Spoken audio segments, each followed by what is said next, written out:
मैं हूं कुर्बान बलोच। आज मुल्क में वो दो मुख्तलफ डेवलपमेंट्स हुई हैं। एक तो ये है कि वज़ीर आज़म ने ईद और ईद के बाद मुहर्रम के हवाले से जो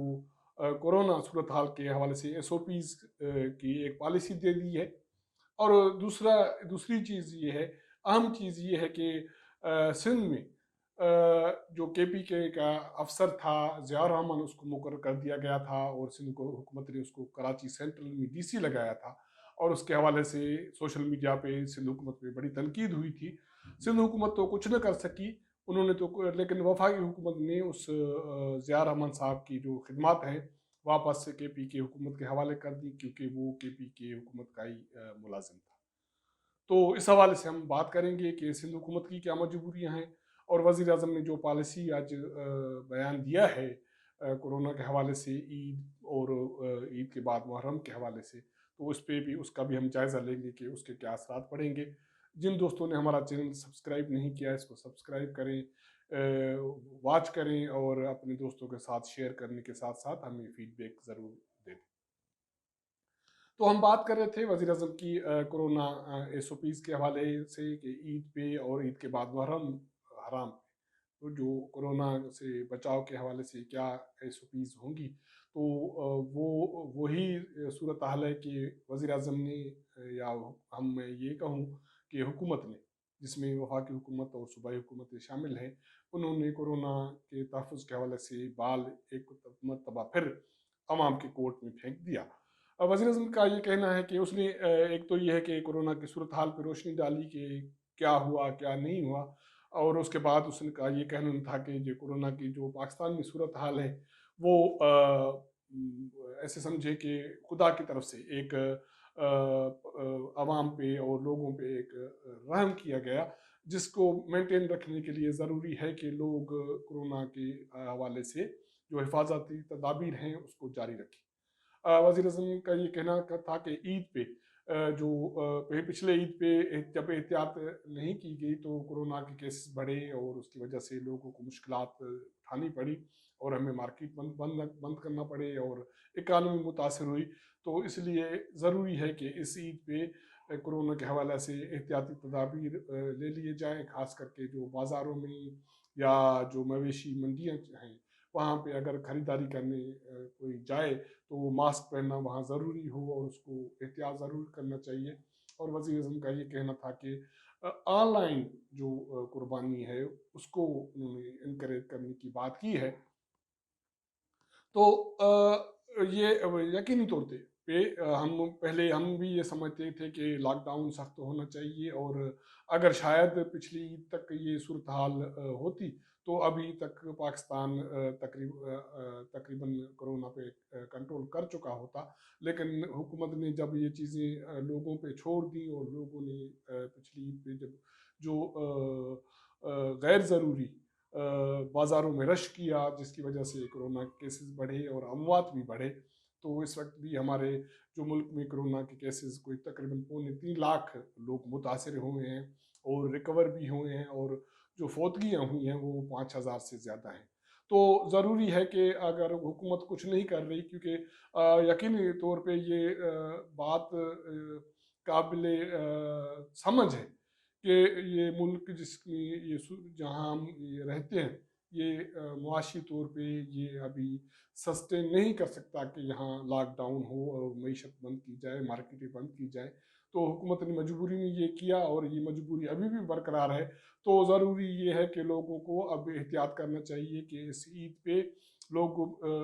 मोहतात रहें और उसके बाद जो मुहर्रम और हराम में है वहाँ भी लोगों को एहतियात करने की ज़रूरत है, ताकि इस वबा से जान छूट जाए, जिसकी वजह से हमारी सारी ज़िंदगी जो है, तर्ज़ ज़िंदगी वो मुतासर हो गई है और बहुत सारे सेक्टर अभी भी बंद हैं और जिनको इस सूरत हाल में जब सारी दुनिया मुतासर हुई है, पाकिस्तान एक तरक्की पज़ीर मुल्क के तौर पे वो भी सख्त मुतासर हुआ है। तो इसके लिए ज़रूरी है कि उसकी को जो मईशत का जो पहिया है उसको चलाने के लिए हमें खुद ही एक एहतियात करनी पड़ेगी। बाकी हुकूमत की तरफ से तो यही पॉलिसी है जो पिछली पॉलिसी है कि जो कुछ करना है अब लोगों को करना है। تو حکومت صرف وزیر اعظم صاحب یہ کر رہے ہیں کہ وہ ایک ٹی وی پہ آ کے اپنے کیبنٹ ممبر کے ساتھ خطاب فرماتے ہیں. وہ تو اب تو انہوں نے سوال جواب اور میڈیا کو بلانا بھی چھوڑ دیا، تو کیونکہ وہ تو 2-4 ماہ جو اس کو میڈیا کا تلخ تجربہ ہوا تھا، اس کے بعد پھر اس نے ایک نئی پالیسی اختیار کی ہے کہ سارے کیبنٹ ممبرس کو بلاؤ اور آؤ پی ٹی وی پہ بیٹھو اور لائیو خطاب کرو اور السلام علیکم چلتے بنو. تو اب یہی طریقہ کار ہے، تو لوگوں کو بھی اسی طریقہ کار پہ اس کو دیکھنا چاہیے، عمل کرنا چاہیے. یقینی طور پہ کہ ملک کے چیف ایگزیکٹو اس کی باتیں ہیں جو ہیں احتیاط کے حوالے سے وہ قابل فہم ہیں، تو اس پہ ہمیں عمل درآمد کرنا ہمارے لوگوں کی، ہمارے بچوں کی حفاظت کے لیے بہت ضروری ہے. ہم دوسری بات کر رہے تھے کہ کچھ دن پہلے سندھ گورنمنٹ نے کے پی کے ایک افسر ضیاء رحمان کو کراچی سینٹرل میں ڈی سی لگایا تھا. کہا جا رہا ہے کہ وہ جے یو آئی کے سربراہ مولانا فضل الرحمان کے بھائی ہیں. پہلے وہ فیڈرل گورنمنٹ میں ملازم تھے، اس کے بعد پچھلے مشرف دور حکومت میں جب کے پی کے میں ایم ایم اے کی حکومت تھی تو اس کو وہاں ضم کر دیا گیا کے پی کے جو کیڈر میں. اس کے بعد اب ریسنٹلی اس کو ٹرانسفر کر کے کچھ ماہ پہلے کراچی سندھ بھیجا گیا. تو اب لوگ اس کو اس حوالے سے جوڑ رہے ہیں کہ پچھلے ہفتے جے یو آئی کے سربراہ مولانا فضل الرحمان جب کراچی گئے تھے تو انہوں نے پیپلز پارٹی کے چیئرمین بلاول بھٹو زرداری اور سابق صدر آصف علی زرداری سے ملاقات کی، اور اس میں یہ کہا گیا ہے کہ وہ سیاسی ملاقات تھی. لیکن لوگ اس کو اس طرح جوڑ رہے ہیں کہ وہ ملاقات فضل الرحمان نے اس لیے کی کہ پیپلز پارٹی کی قیادت کو یہ راضی کیا جائے کہ اس کے بھائی کو وہاں ڈی سی لگایا جائے. تو اس کے بعد وہ ڈی سی لگ گئے. اور اب ہوا یہ ہے کہ آج کل میڈیا بہت ایکٹیو ہے، ٹویٹر، سوشل میڈیا اور فیس بک پہ سندھ حکومت کے خلاف سخت تنقید ہوئی اور ایک مہم چلی، اور سندھ حکومت کو اس کی وضاحتیں دینی پڑی، اور سندھ حکومت کو یہ بھی کہنا پڑا کہ وہ اس پہ ریویو کرنے کے لیے جا رہی ہے. آج اسٹیبلشمنٹ ڈویژن نے اس کے جو ضیاء رحمان صاحب کے جو خدمات ہیں وہ واپس کے پی کے حکومت کے حوالے کرنے کا نوٹیفکیشن جاری کیا ہے، جس کو کراچی سینٹرل کا ڈی سی لگایا گیا تھا. اب پس سے پردہ باتیں یہ ہو رہی ہیں کہ سندھ حکومت یا پیپلز پارٹی کی قیادت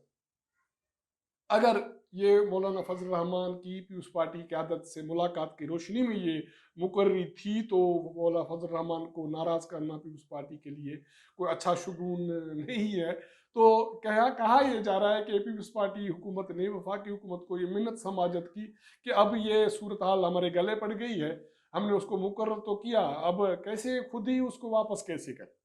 تو ایک کیونکہ کہ شرمندگی بھی تو ہوتی ہے، اور اس کے ساتھ ساتھ مولانا فضل الرحمان بھی ناراض ہوں گے. تو مہربانی کر کے اس کو ضیاء رحمان صاحب کو اس کی خدمات آپ جو ہے واپس کے پی کے حوالے کرنے کا نوٹیفکیشن جاری کریں. تو اندرون خانہ یہ بات ہو گئی ہے اور آج اس کا نوٹیفکیشن جاری ہو گیا. اب یہ ہو گیا کہ سندھ حکومت جو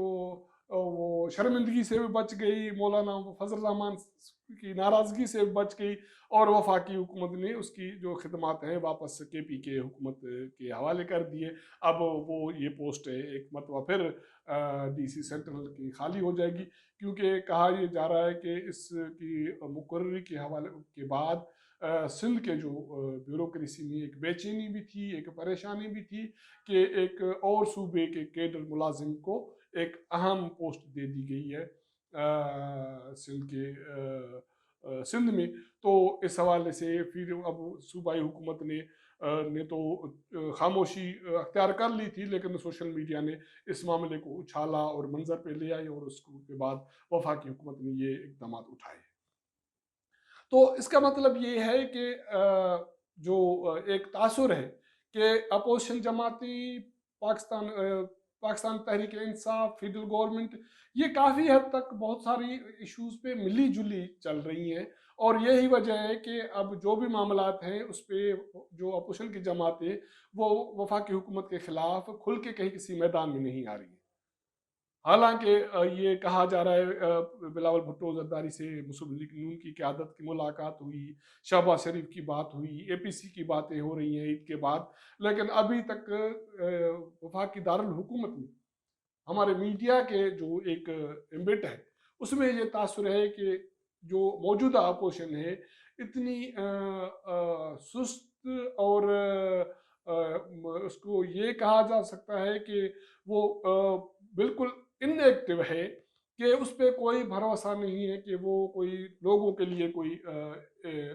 इकदाम उठाए। तो इस ऐसे जो चीज़ें हो रही हैं उससे ये लग रहा है कि फेडरल वफाकी हुकूमत, पीटीआई, पाकिस्तान पीपल्स पार्टी, मुस्लिम लीग और जमातें कहीं न कहीं जो उनके जो मुश्तरका मफादात हैं उसमें इकट्ठे हैं। उसकी जो मिसाल है वो इससे है कि जो पार्लियामेंट्री पार्टी है लेजिस्लेशन के हवाले से, कानून साजी के हवाले से फॉरेन मिनिस्टर शाह कुरैशी के सरबराही, उसकी भी आज मीटिंग शुरू शुरू हो गई है अभी। उसमें भी बहुत सारे ऐसे इश्यूज पे डिस्कस होना है जो कौमी इशू है। उसमें नेब चेयरमैन की मुकर्री है, जो उसका टेन्योर है उसके हवाले से, नेब कानून में तरमीम के हवाले से डिस्कस होना है, एफटीएफ के हवाले से डिस्कस होना है। बड़ी बात तो ये है कि उसमें एनएफसी के हवाले से डिस्कस होना है, जो अभी रिकम्पोज हुई है, सदर ने उसका नोटिफिकेशन जारी किया, सीएम सिंध ने उसके टीओआर पे एतराज़ किए, क्योंकि उसके बहुत सारे 2-3 पॉइंट्स हैं टीओआर्स के जो सूबों के मफादात में नहीं है। लेकिन अगर ये चीज़ पार्लियामेंट कमेटी में जाके डिस्कस होती है तो कहीं न कहीं सिंध हुकूमत को, बलूचिस्तान हुकूमत को, छोटे सूबों को कुछ ले देन करनी पड़ेगी। और मुझे लग रहा है, मुझे अभी तक मेरे ये असेसमेंट है कि इस पार्लियामेंट्री कमेटी के थ्रू सिंध और बलूचिस्तान या छोटे सूबों से कुछ शेयर वफाकी हुकूमत लेने में कामयाब हो जाएगी। उसमें सिक्योरिटी अखराजात के हवाले से चीज़ें हो सकती हैं, उसमें आज़ाद कश्मीर की अखराजात के हवाले से चीज़ें हो सकती हैं, और तकरीबन 2 to 3% जो अखराजात हैं, जो फाटा को मर्ज किया गया केपी के भी, उसकी डेवलपमेंट के नाम पे कुछ चीज़ें हो सकती हैं। क्योंकि अब जब सियासी मुज़ाकरात में बैठते हो तो आपको कुछ न कुछ लेना देना पड़ता है। अब देखते हैं कि इस जो पार्लियामेंट्री कमेटी है उसके क्या नताज सामने आते हैं। तो